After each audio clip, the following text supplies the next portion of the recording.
पौराणिक कथा के अनुसार तारकासुर नामक एक दैत्य था।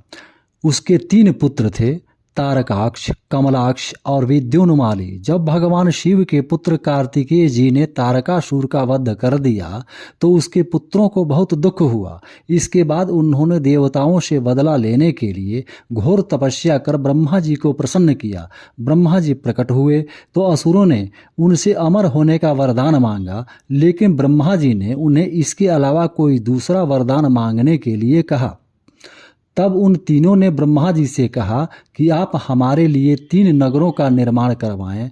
हम इन नगरों में बैठकर सारी पृथ्वी पर आकाश मार्ग से घूमते रहें।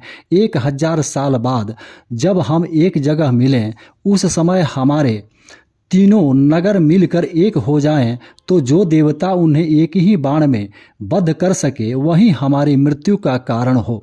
ब्रह्मा जी ने उन्हें ये वरदान दे दिया। ब्रह्मा जी का वरदान पाकर तारकाक्ष, कमलाक्ष और विद्युन्माली बहुत प्रसन्न हुए। ब्रह्मा जी के कहने पर मय दानव ने उनके लिए 3 नगरों का निर्माण किया। उनमें से एक नगर सोने का, एक चांदी का और एक लोहे का था। सोने का नगर तारकाक्ष का, चांदी का कमलाक्ष का और लोहे का विद्युन्माली का। अपने पराक्रम से इन तीनों असुरों ने तीनों लोकों पर अधिकार कर लिया। इन दैत्यों से घबराकर सभी देवता भगवान भोलेनाथ की शरण में गए। देवताओं की बात सुनकर भगवान शिव त्रिपुरों का नाश करने के लिए तैयार हो गए। इसके बाद विश्वकर्मा ने भगवान शिव के लिए एक दिव्य रथ निर्माण किया। चंद्रमा और सूर्य उस रथ के पहिए बने। इंद्र, वरुण, यम और कुबेर उस रथ के चारों घोड़े बने।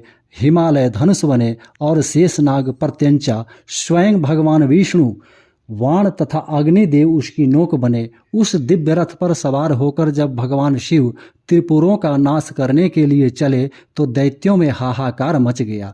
दैत्यों और देवताओं में भयंकर युद्ध हुआ। जैसे ही त्रिपुर एक सीध में आए, भगवान शिव ने दिव्य बाण चलाकर उनका वध कर दिया। त्रिपुरों का नाश होते ही सभी देवता भगवान शिव की जय जयकार करने लगे। त्रिपुरों का अंत करने के लिए ही भगवान शिव को त्रिपुरारी भी कहा जाता है। उस दिन देवताओं ने खुश होकर दिवाली मनाई, जिसे देव दिवाली के नाम से भी जाना जाता है।